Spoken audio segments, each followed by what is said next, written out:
Hey team, Angela here.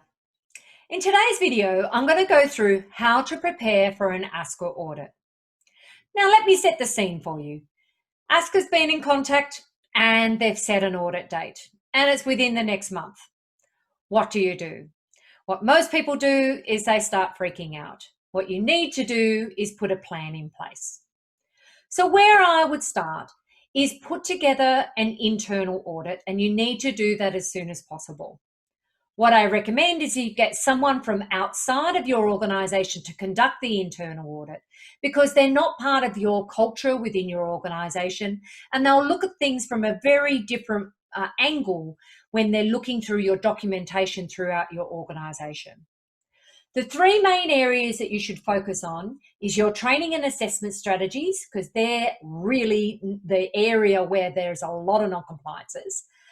The second area is your trainer assessor files and making sure the staff matrix is updated and that their professional development has been updated as well.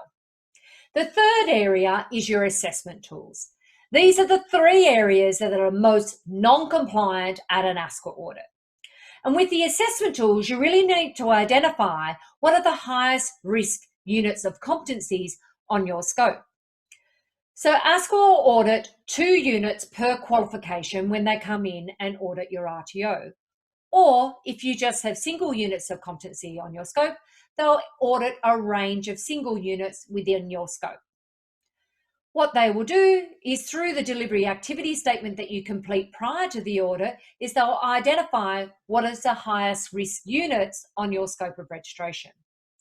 Generally, the highest risk is those units that you deliver a lot of.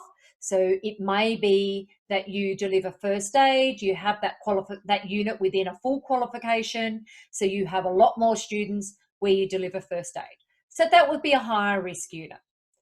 They would also look at any units where you'd be dealing with vulnerable people, so children, elderly, disabilities, those sort of areas. Mind you, I'd just like to let you know the 2 highest risk qualifications that you can place on your scope of registration is childcare and aged care, because they're high risk units that are within the whole qualification. So if you have either one of those on your scope, they will be audited.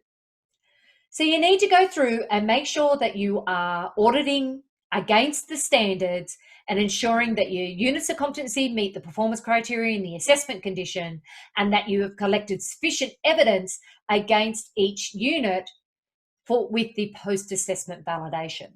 Because if you don't, you then need to take remedial action. But that's for another video.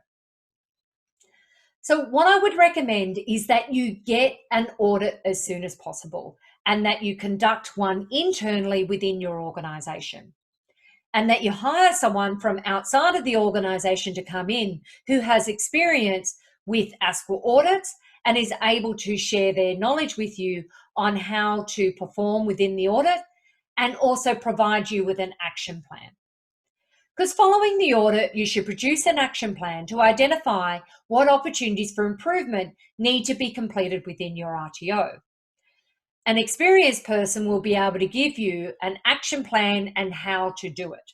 So there should be a range of resources and how to conduct that within your organization. So the results are, you have the action plan, and then you improve your practices based on that action plan prior to your ASQA audit. And then the ASQA audit basically becomes the evaluation of what you conducted with your internal audit. So we highly recommend that an audit is the best way to prepare for an ASQA audit. It's looking at your systems and practices and making sure that you have your highest risk areas within your RTO looked at first, because that's where you really need to focus on in order to prepare for an ASQA audit. If you'd like to know more about how what ASQA will do within an audit and how Vivacity can assist you through that process, get in contact with us. We could conduct a systems check of your organisation. We also have a range of training, including the RTO compliance and the CRICOS compliance course that you can complete online. Thanks for listening. I'll catch you later.